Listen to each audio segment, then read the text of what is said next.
debates, and interviews on the topics that matter most to you and I. From social justice to economic empowerment, education to healthcare, governance, and more. Tackling tough topics and amplifying your voice. Join the conversation and make your voice count. The people's voice. Make your voice count. Are you ready for the extraordinary? Something big is happening on your screen. Introducing VOP TV.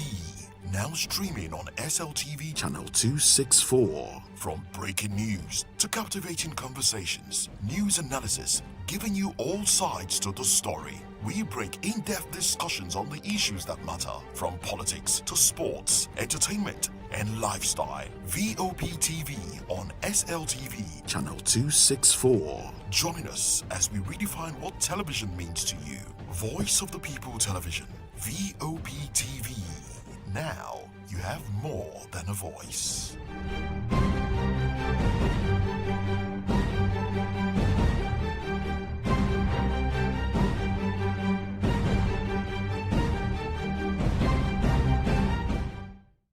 We encourage you to click on the like button and subscribe to our YouTube channel. We are Voice of the People TV. Also follow us on all our social media platforms. We are at VOP TV Live. Visit our website www.vop.ng for fresh and trending news. Also watch us live on SLTV channel 264.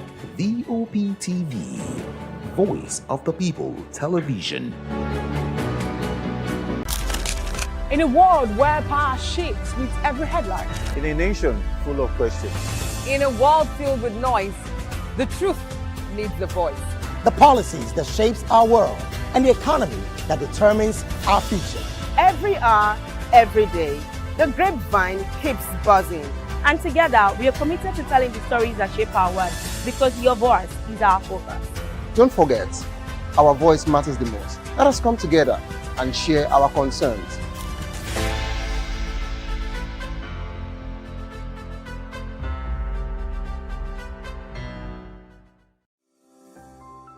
VOP TV. Now you have more than a voice.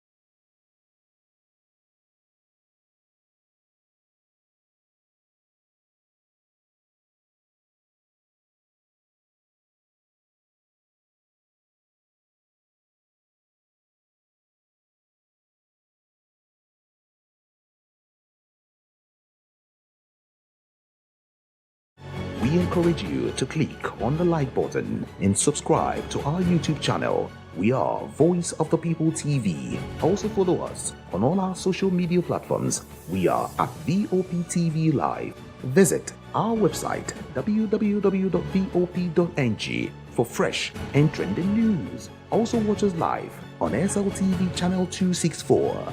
VOP TV, Voice of the People Television. Ready for the extraordinary? Something big is happening on your screen. Introducing VOP TV.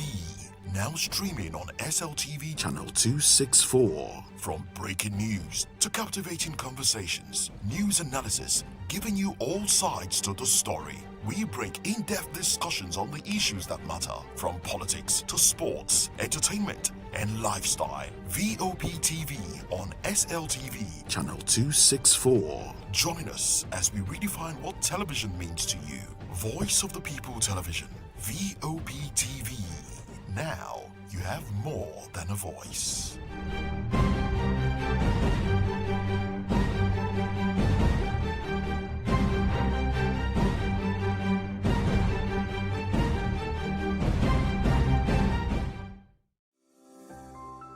VOP TV. Now you have more than a voice.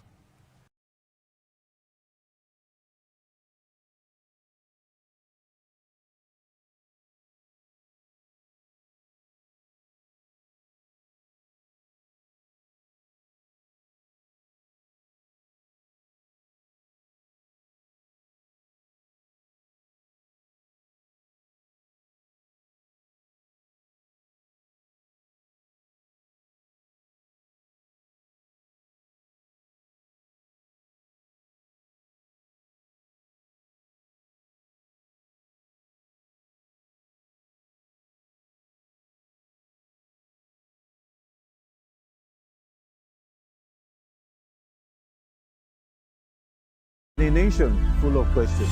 In a world filled with noise, the truth needs a voice. The policies that shapes our world and the economy that determines our future. Every hour, every day, the grapevine keeps buzzing. And together, we are committed to telling the stories that shape our world because your voice is our focus. Don't forget, our voice matters the most. Let us come together and share our concerns.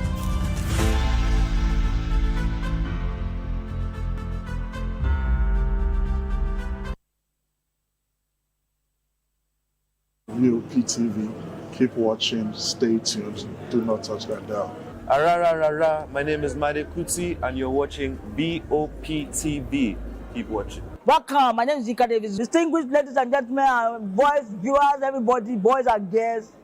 This is VOP TV. Do you know what that means? Voice of the People TV. You don't have a voice, don't come here. You better make sure your voice is heard. Are you ready for the extraordinary? Something big is happening on your screen. Introducing VOP TV.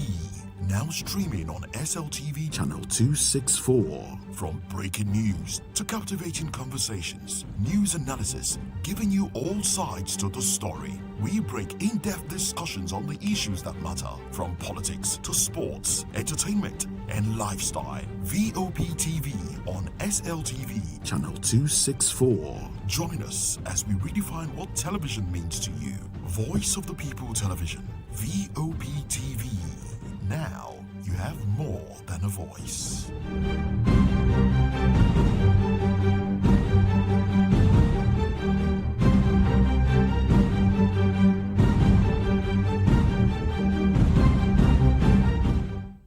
In a world where truth is the ultimate power and opinions scream the loudest, it's time to wade through the noise. Hunger no get drum! Hunger no get religion! And scan the human interest and trending topics that matter. Stay tuned to The Issues, your plug to the stories making the buzz, from politics to science and technology, social justice, and more. Let's tackle the tough questions and expose the truth.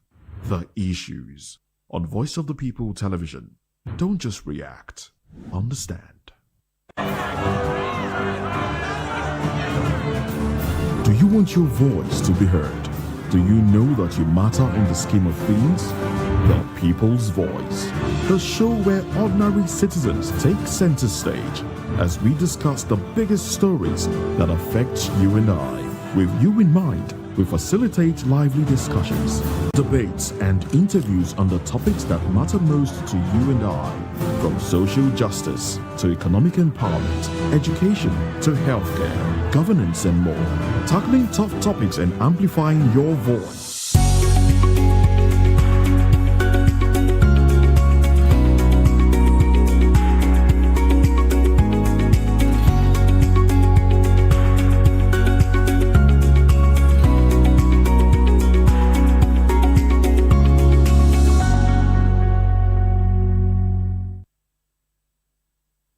Hello there, welcome on board. It is People's Voice on VOP TV, where citizens start to shape the narrative. And of course, today we're dissecting a major story that is dominating the headline and sparking conversation across the nation. All eyes actually, on the court now because they're actually about to do something that is quite disturbing. And of course, you'd agree with me that ADC is one of, if not the only formidable opposition party as we speak. ADC in trouble, court to decide party's fate. And this particular one is quite a serious one.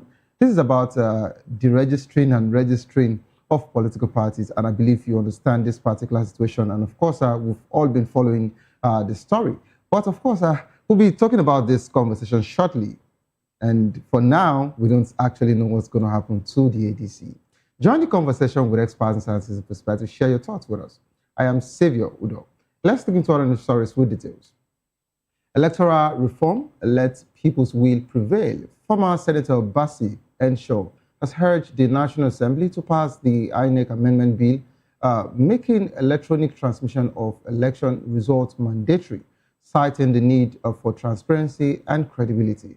The bill's Section 60 has sparked controversy, with Senate President Godswill Akpabio expressing concern over network reliability and power supply.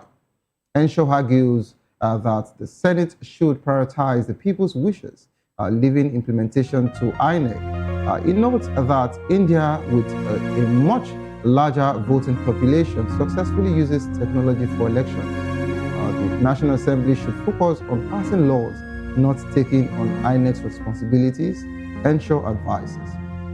And away from that particular one, Umai giving Tinubu's false hope on Southeast support, says ADC. The African Democratic Congress of Enugu chapter, to be precise, has criticized Minister of Works Dave Umai for allegedly giving President Bola Ahmed Tinubu false hope of winning 90% support in the Southeast region in 2027. The party argues that Umai is misleading the president, citing Tinubu's poor performance in the region in 2023. ADC claims the Southeast is marginalized under Tinubu's administration, with no significant project or appointment.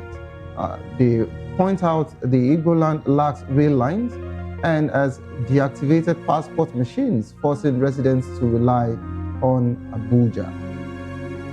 I went from that particular one. Let's talk about Labour Party's situation. Now, Labour Party crisis deepens as National Working Committee seeks Abure arrest. The Labour Party leadership has actually escalated to a point where, of course, they held their press conference yesterday, with the committee demanding the arrest of former National Chairman Julius Abure over alleged invasion of party secretariat in Abuja. The National Working Committee, led by Nadi Usman, accuses Abure and his supporters of destroying property, stealing documents, and threatening officials. And of course, let's come to the South. Akwa Ibom's 76 oil wells intact, says Attorney General of Akwa Ibom State.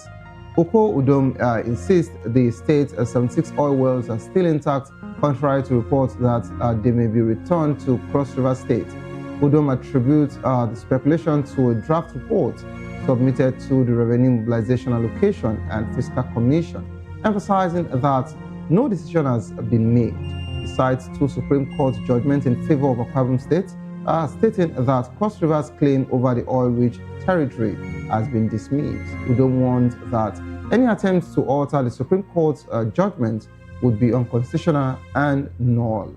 And of course, in response to that, Cross River deserves fair treatment in oil well dispute, says Governor Otu. Governor Basi Otu of Cross River State has called for fair treatment in the ongoing process of relisting the state as an oil-producing state. Otu emphasized that Cross River has made significant sacrifices for Nigeria's unity and peace and deserve justice and recognition. All right, let's come to River State, where they are also having issues with all of the sagas that is going on. River State unemployment rate sparks concern. River State First Movement has expressed alarm over the rising unemployment rate in River State despite the state's significant revenue. According to the National Bureau of Statistics, River State accounts for 13.4% of Nigeria's total unemployment rate.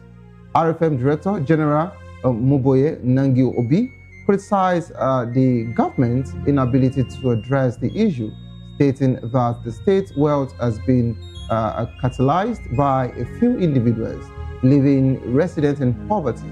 We also highlighted the poor state of public services, including schools, hospitals, and waste management, and blamed the political rivalry between Nyesom Wike and Siminalayi Fubara for neglecting the people's interests.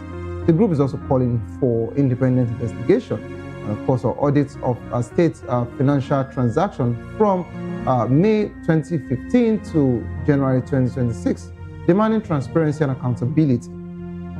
RFM plans to mobilize residents for mass action to address the socio-economic challenges facing Rivers State. To join the conversation, kindly call the number 090-447-32605. Follow us on social media at VOP TV Live. You can use the hashtag People's Voice on VOP TV. And of course, on YouTube, we're Voice of the People TV. Kindly hit the subscribe button, and together we can make our voices heard. It is time for us to go on a quick break. As soon as we return, we're taking the conversation here. ADC in trouble, court decides a party's fate. You don't go anywhere, please. Stay tuned. I'll be right back.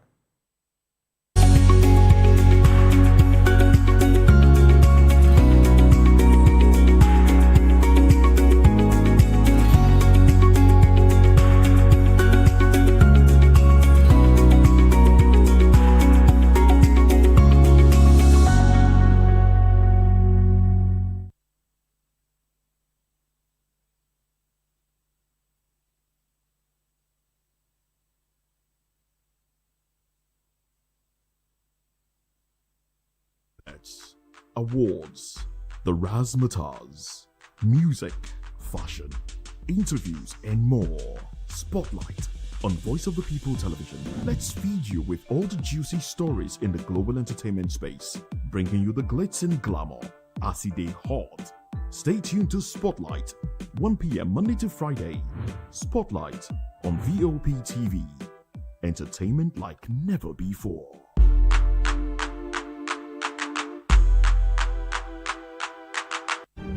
In a world where power shifts with every headlines, news breaks and events happens, we bring you unbiased and explicit information on politics, economy, and state of the nation. We break down the chaos. Facts, not fluff. Truth, not spin. We discuss not just politics, but a glimpse into the future. Voice of the People Television. Now you have more than a voice.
Welcome back to the program. It is still People's Voice on Voice of People Television.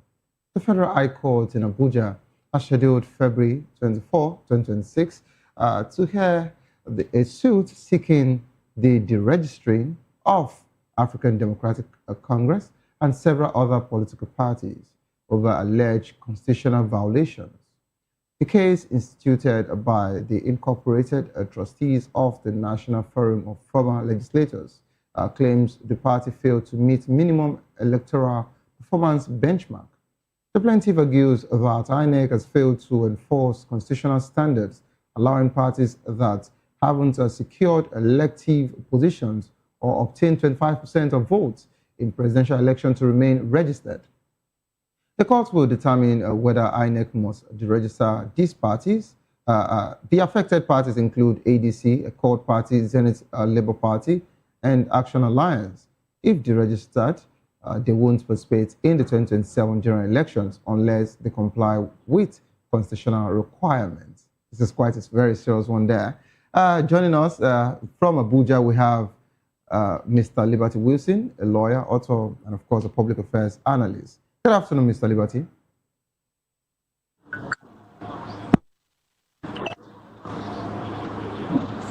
Mr. Liberty, are you there? Hello.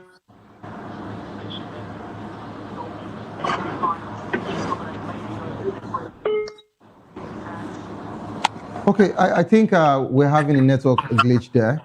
So I was also told that we have joining us Barrister Lai Ade Mokoya, a social and political analyst, also from Abuja. Hello, Barrister, are you there? Hello, Barrister, are you there?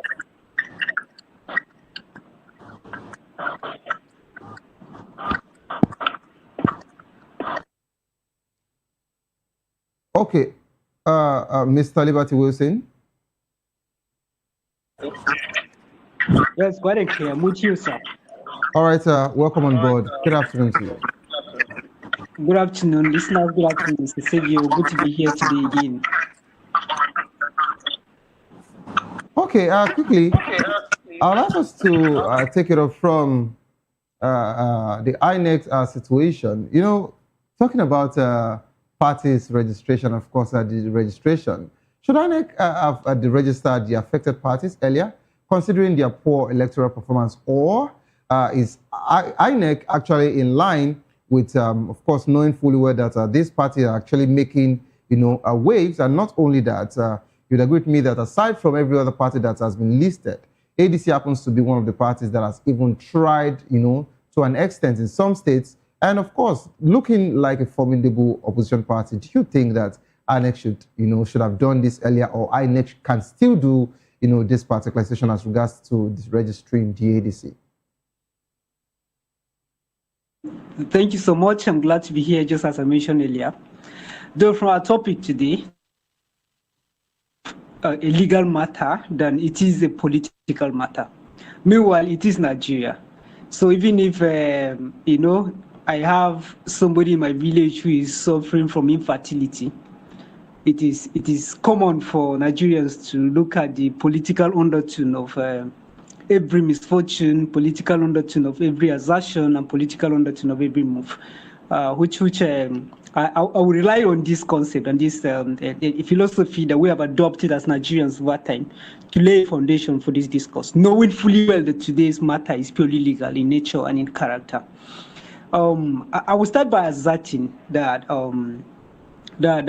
we all need to be in tune with the fact at this material point that the political underdog in ADC rather is becoming a very serious major force.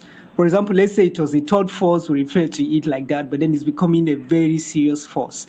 And then it is beginning to send the jitters to the shakers and movers of powers in Nigeria. And then I want to just lay a foundation for the fact that ADC has been a third force. And from the year 2025, though the party was in 2006, and then from that time, we barely hear about ADC. Like me as a person, I only get to know about ADC last year. Though somehow you scan through political parties, maybe in a ballot paper, or maybe when you want to have an engagement. But I've never really paid attention. But then from last year, we started hearing about ADC. And we cannot dispute the fact that major forces have adopted the party as their coalition base. Peter Obi joined. Nasu Erufai is in a talk with them, though he has not officially joined. Atiku Abubakar has been there. We see David Mark is there, former Senate president is there, and the former governor Raf is there. So we can't dispute the fact that ADC is becoming a very serious major force in the Nigerian political discourse. And why is it coming now? And why is it coming now? And why is it coming from an associate?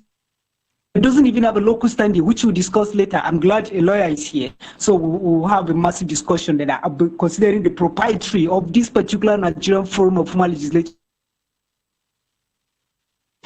Why is the issue coming at this material point in time? Why not prior to now? And why is it coming from an association that, to the best of our knowledge, is being led by the Chief of Staff to the President of the Republic of Nigeria? These are critical questions, and these questions are not legal. These are questions that are political in nature.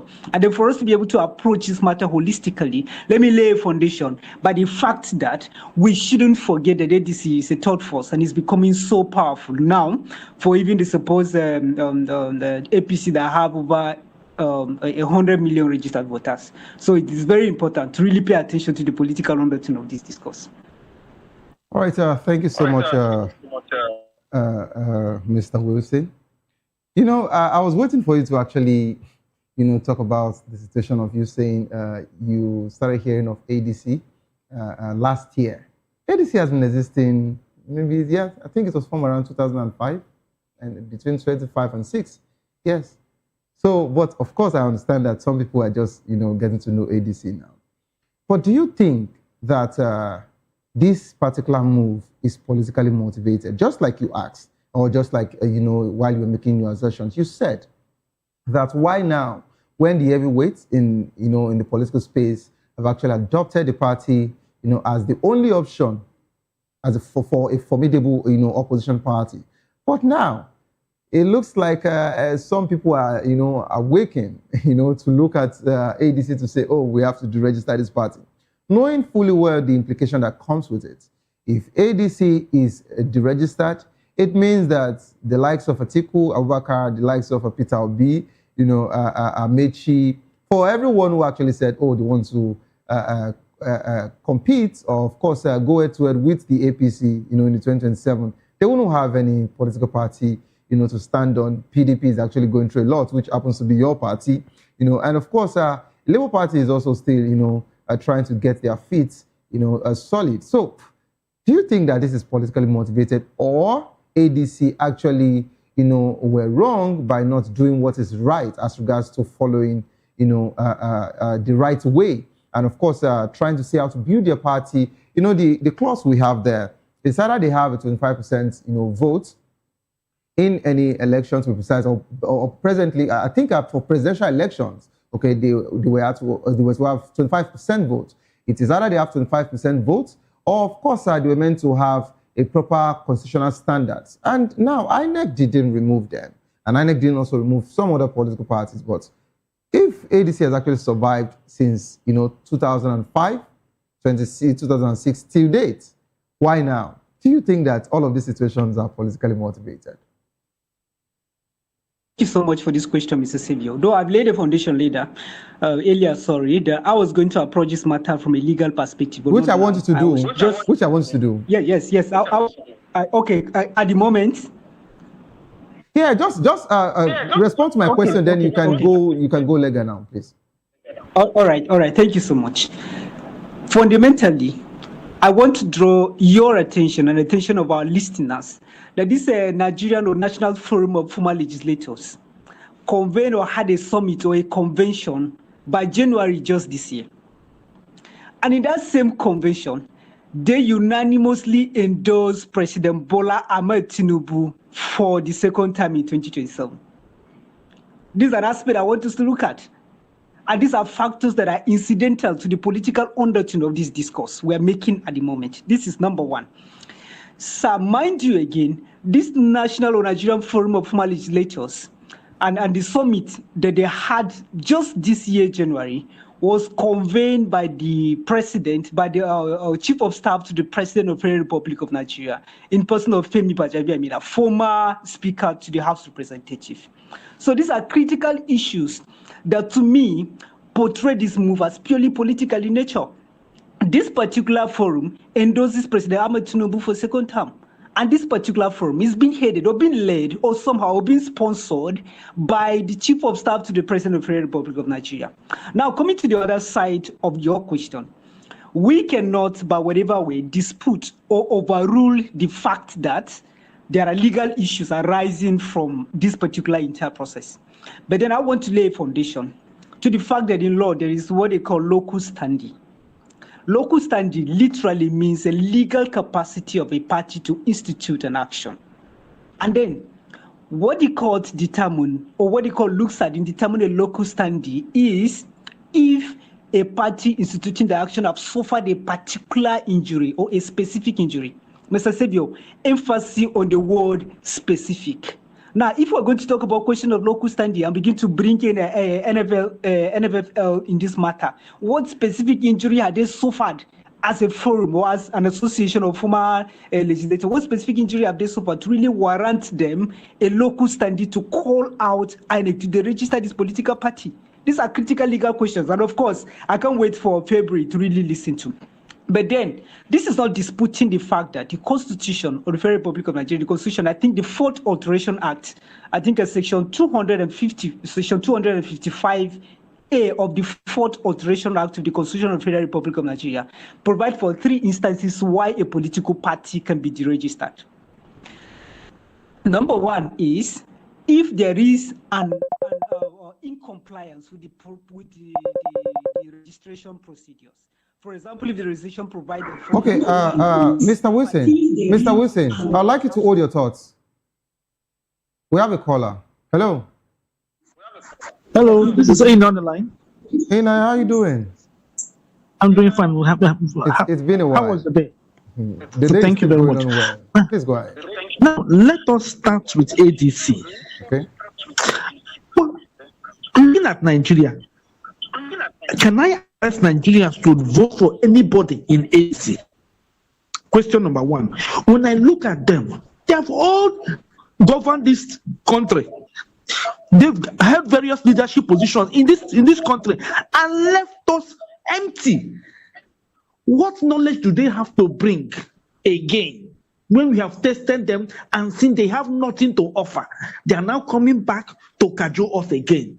My God, are we that insensitive to Nigerian plight? Is it David Mark? Is it Atiku? All of them have held various leadership positions in Nigeria. All right. What did they achieve? Now look at us now, and we want us to vote for them. But talking about ADC is an insult to Nigeria. If I'll be frank with you, it's an insult to Nigerian intelligence. Thanks, sir. Inaya, please, I would want you to stay on the line, yes, so that you can get a reply. So you talked about the ADC first. You said for every of the heavyweights in the party presently, they've been in the corridors of power. You know, you mentioned from Dave Mark, you know, and of course Atiku Abubakar, Amechi is there, you know, the likes of Obi, you know, they're all in that party.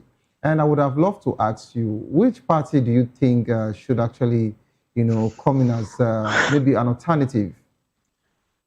Or who are the politicians you think they should actually come in as alternative, since you actually feel the ADC does not deserve it? What do you think? A very big thank you to this question. We are tired of these old guns. I remember an SDP presidential candidate, very intelligent man. We have to try new face, new idea. Look at Abia State. We voted a new face, Governor Alex Oti. And believe me, it's a vote well spent. It's time for Nigeria to shift ground to at least new face, new idea, new brains.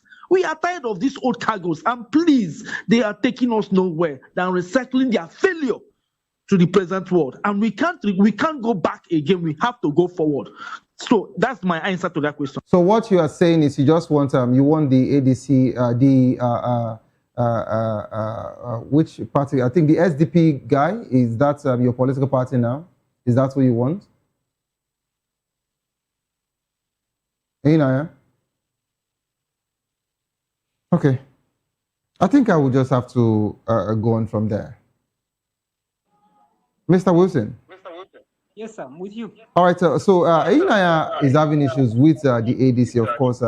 We talked about something like this yesterday because we had one of their chieftain join the program, you know, and I asked the question, I said, is there any difference between the APC and the ADC as regards to all of the politicians in Nigeria? There is no how a politician will leave, you know, their seats, being a governor, you know, from the legislative arm, whichever ways, they would either, you know, be called for questioning and investigation at the ICPC or the EFCC. And I believe you understand this better because you stay, you know, in Abuja, and of course you are a lawyer. So at some point, I get to a point where I feel, do you think that they are totally different from each other? But I would like you to just hold your thoughts. I have been told that we're also being joined by someone who will be representing Barrister Laya Demokoya. Presently, I just got his message that he's actually at the ICPC office. So I would like to take Barrister Bobby Kadri. I believe you're there. Barrister, are you there? Yeah,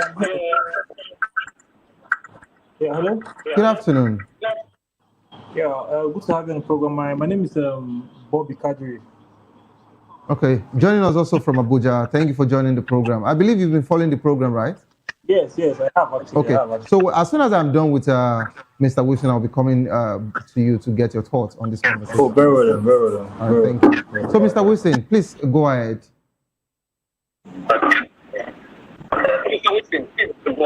All right, thank you so much, Mr. Savio. I clearly understand the caller's perspective and his point of view. He's a Nigerian, that's his opinion, he's entitled to it. And I really love it that he was able to point out to a practical pointer. You know, it's very important that if you're bringing an assertion or making an assertion or want something different, have something, point out something. Say that indeed this is an example. He made an example with Alex Oti, which of course is a technocrat. I've never heard his name. He has never been in a political scene. He just stepped in and then he's making a huge difference. And I think you have a very good point there. And then, you know, I will not expressly rely or expressly say that he is correct. His opinion is entitled to it. But I feel like the beauty of democracy is participation. While I admire his submission, I say our democracy is going to be more beautiful if there is no limitation as to the scope of participation, irrespective of who Atiku was, irrespective of who Peter Obi was, irrespective of who Rufai was, irrespective of who David Mark was, and the rest of them, and irrespective of their contribution to the development of this nation, provided they are not legally incapacitated by our laws. The beauty of democracy is that they participate, and they are here. Thank God the caller, of course, is going to be part of the people that will decide their fate. Of course, if if our votes are going to count, his vote will count to the person that he wants to bring up. So this is actually my own response to his own submission. Okay. All right, thank you so much, Mr. Wilson. Let me come to Bobby Kadri here. Hello, Barrister, are you there? Yeah, I'm here. All right, so talking about the current electoral law, is the current electoral law clear enough on a party registration and deregistration? And of course, I'd like to take this simultaneously. Should parties be allowed to remain registered if they fail to meet minimum electoral performance benchmarks? I think looking at the provision of section 255A of the Constitution as amended, now it empowers INEC to deregister political parties that fail to win at least one seat in general election or 25% of the votes in the presidential, governorship, or legislative election. Now, this is not a political statement. This is a constitutional compliance. I know INEC has been served as more like a watchdog, not a political watchdog, quote and unquote, but more like for purpose of constitutional compliance. So, what is exactly the complaint of the plaintiff?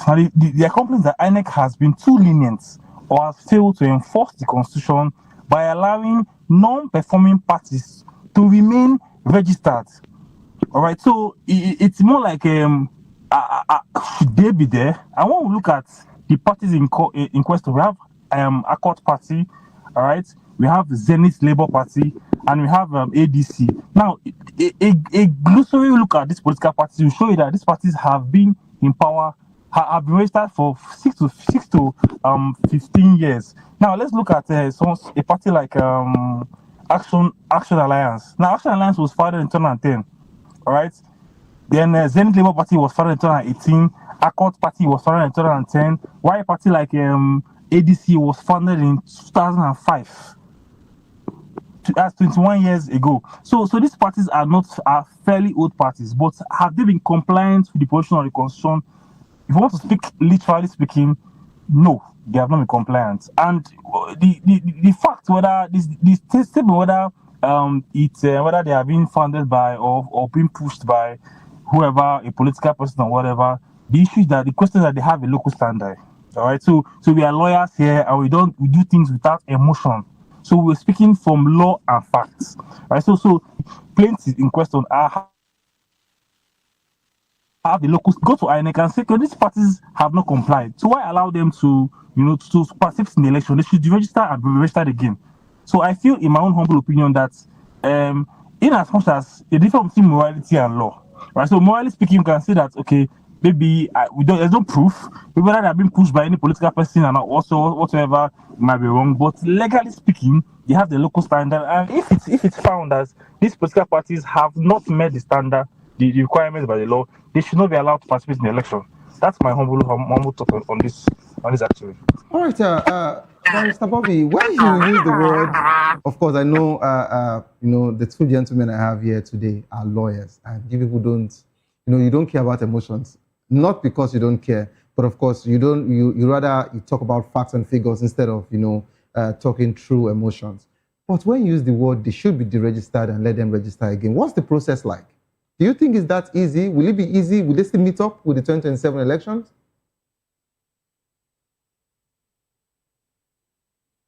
That's so they have to follow the due process. You can't jump the gun.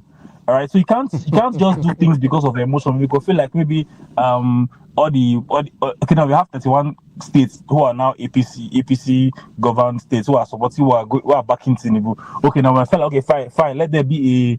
But the issue now is that democracy. Looking at democracy, it's not really a good thing as for democracy. if you're looking at the other aspects, right? So it's more like we're not talking to a one-party state, but I'm trying not to be morally, because Nigerians are being pushed morally and think not think as the law say we should see it, but the law is that they are not compliant. So they have to be compliant to make sure they suit in to the law. Because if you are talking about morality, then so many things will go on in society. But on the other way around there, I think we need to find a good opposition for this our society. I don't think the APC party has a strong opposition, if you ask me. I think this other opposition are probably trying to, and they should have done their due diligence, or their work. Not now. That means everybody should only help us position. You must know that this small. You understand? So now coming to appeal to public sympathy or saying that one thing, it doesn't all go well. If it's a law court, now what the court now will determine is whether INEC has the discretion or whether it's a mandatory requirement of the law. Now, if INEC discovers that, okay, fine, this is a mandatory requirement. So if the court determines that this is a mandatory requirement, it will throw out the other parties outside. But if the court determines that, okay, now INEC has discretion, so that is where the court now comes in. Does INEC have discretion, or is it the issue of is it mandatory? So if the INEC has discretion, now the issue will not be that what should INEC discretion be like, and that will be left for INEC. But if the court now finds out that, okay, fine, this is a mandatory requirement of the law, that means that, well, the other political parties have to try again later, like MTN will say. Please don't give anybody advert on my show. All right, quickly, let me come to Mr. Wilson. I think Barrister Bobby is quite strict with the likes of ADC and Zenith, party, and if they're actually watching now, they'll be really, really pained with all of this. Okay, let me bring this particular conversation to the impact, on democracy and governance. And of course, I wanted to even talk about the situation of INEC, if INEC has been effective in enforcing electoral laws. But of course, we know at some point, and we're actually, also calling on INEC to do what is right as regards to political terrain. But Mr. Liberty, will the registering parties like ADC strengthen or weaken Nigeria's democracy? How will the outcome of this case affect the country's electoral landscape? And of course, should parties be allowed to participate in elections if they fail to meet basic requirements? And of course, I believe you understand, the importance of ADC being deregistered. It means that there is no other formidable opposition party because there's nothing anybody can do. So I'd like you to take this.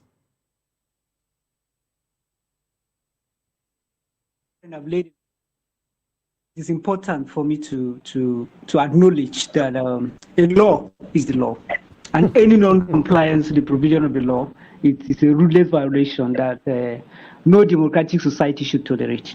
Though we have a system in Nigeria where laws are overlooked, where processes are overlooked, just for the achievement of some interests that are very alien to democracy. But that's not how it should be. First of all, I don't think it is pertinent at this material point in time to answer the effect of the registering ADC. What is pertinent at this material point in time is whether there are issues of non-compliance with the provisions of the law. This is very fundamental, because if the law says you have to put on a black suit, you put on a brown, let me say a blue suit, it's a violation. And if you're found wanting on the ground of that violation, of course, the law provided you'll be deregistered. Just as my friend cited the provision of Section 225 of the Fourth Iteration Act of the Constitution, it provides for three basic premises for the registration of a political party. One is a breach of registration guideline. The second is, the failure to win elections, and the third is inability to have a required representation at the National Assembly. And now, a critical consideration of ADC. I think, I stand to be corrected though, Well, I wasn't able to check the facts before I come live. But I think there is a member from Kogi, currently in the National Assembly, I think in the House of Representatives, there is a member of the ADC. So now this is this call to question as to whether they have representation in the National Assembly, which of course, if my own thought and intuitions are right, they have a member already in the National Assembly. I think this requirement is already done with. And then the issue of winning election, 25% winning election, and the question is participation.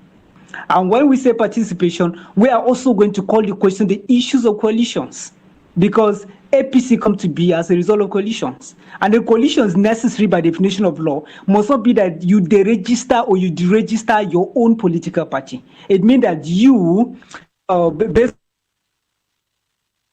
and form a big force with another party. It may necessarily be dissolving your voter base into a political party, not really incapacitating your legal stand by law. So now when we talk about coalition, it's still another question. Was ADC ever part of any coalition?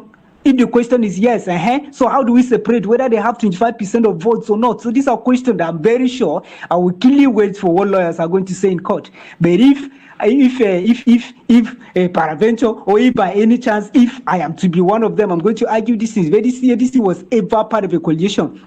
Now let's go to question the issues of separating our votes from the political parties we have formed, and the political parties have developed our structures within, and we have participated in elections. There are issues of coalitions, I think from PDP time, there were issues of coalition. We see parties like APC, SDP that will just decide one evening to say that we are withdrawing our presidential aspirant and now we are all going to support PDP. They maintain their legal status, but then they participated under an umbrella of coalition. And we have seen it by APC. So now how do we justify the fact that a party dissolves its structures into another political party and help it to become into power? And now you're telling me I don't have a 25%. So did you pay attention to this legal aspect before you talk about my incapacitation at this material point in time? That's a question. And these are critical questions that I honestly cannot wait for court to answer. Okay. But then the question, of course, finally, just some seconds, sir. Okay. My learned friend talk about the issue of locus standi. The issue of locus standi is very fundamental. Though I think he was of an opinion that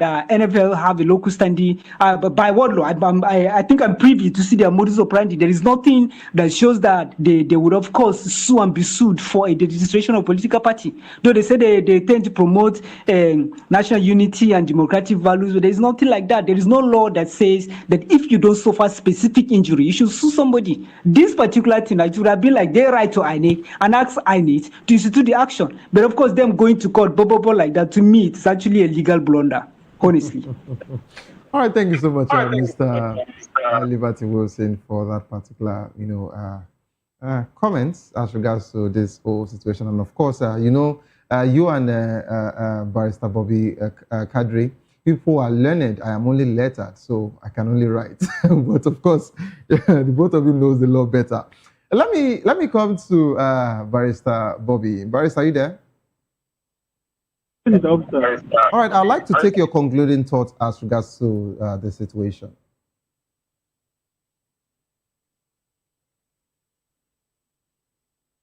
I want to address what my colleague said about the local standard.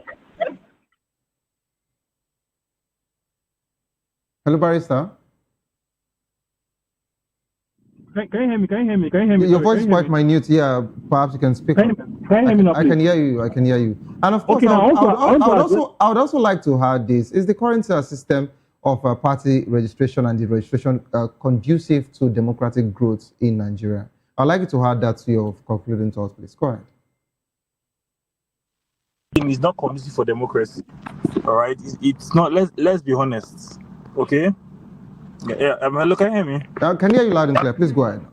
It's not conducive for democracy because we are gradually turning into a one-party state. If you're looking at the whole witch hunting by the whole thing and all that, you see that we are gradually turning into a one-party state. But I want to address what my colleague said about local standard. Before I forget, sorry. Now, just briefly, I'll be very fast. Now, the NFL, that's the National Forum for Legislators, is a registered body. Or it's a body incorporated and has a juristic person which can be sued or be sued. Right? It can be said that it's acting on public interest. Sorry, that is constitutional compliance and electoral integrity. So they have the power to sue or be sued. They can sue INEC. Right, so it's a fundamental principle that these people have a local standard to so and be so, because what is a juristic body. Now, let me rush on to. I know we don't have time, so I want to rush off to whether what should these other parties, that the ADC, the Zen Labour Party, the Action Alliance, and the Accord Party, what should they do now? I feel they should put up a defense in court, yeah? So they should defend themselves properly in court and enter an appearance, file their affidavits, and their show the percentage and compliance to INEC regulation before the Federal High Court. Because whatever that is not put before the court does not exist. That would normally show evidence. Evidence. Okay. Right? So and also if they lose, right, in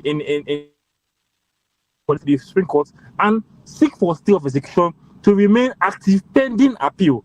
All right, this buys them time to start they can keep and be on the political map. Now, what should they do for political survival? If you ask me, in my own humble opinion, I'm not a politician, but but in my own humble opinion, my own little wisdom, I feel like they should merge, if possible, a coalition with a bigger party, or they should have all the opposition parties should merge into one. Okay. Because if they are going separately, they would lose woefully. So all the opposition party, whether Action Alliance, Accord Party, ADC, Zen Labour Party, should all merge into one opposition and bring out one candidate. Okay. Thank you so much, Barrister. We're actually pressed for time, and I would have loved you to continue, but we're pressed for time.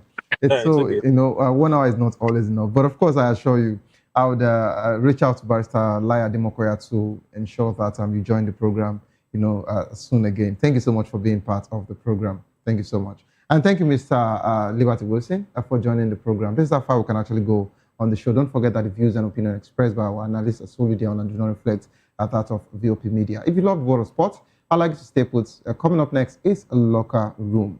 Don't give up because it is not over. Tough time doesn't last, but tough will last. Whatsoever you face will soon be over, and you will definitely smile again. My name remains Xavier Udo. Have a good evening. Rest.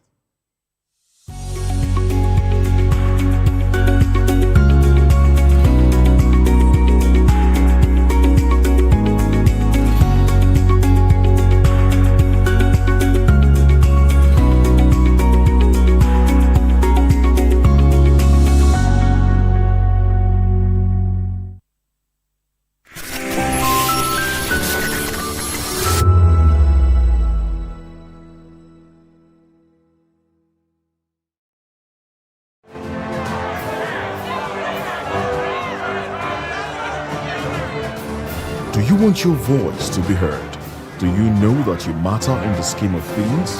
The People's Voice, the show where ordinary citizens take center stage as we discuss the biggest stories that affect you and I. With you in mind, we facilitate lively discussions, debates, and interviews on the topics that matter most to you and I, from social justice to economic empowerment, education to healthcare, governance, and more, tackling tough topics and amplifying your voice. Join the conversation and make your voice count. The People's Voice. Make your voice count. My name is Tao Familoni, and here's to VOP TV. Keep watching, stay tuned, do not touch that dial. My name is Made Kuti, and you're watching VOP TV. Keep watching. Welcome, my name is Zika Davis. Distinguished ladies and gentlemen, boys, viewers, everybody, boys and girls. This is VOP TV. Do you know what that means? Voice of the People TV. You don't have a voice, don't come here. You better make sure your voice is heard. Are you ready for the extraordinary? Something big is happening on your screen. Introducing VOP TV. Now streaming on SLTV channel 264. From breaking news to captivating conversations, news analysis, giving you all sides to the story. We break in-depth discussions on the issues that matter, from politics to sports, entertainment,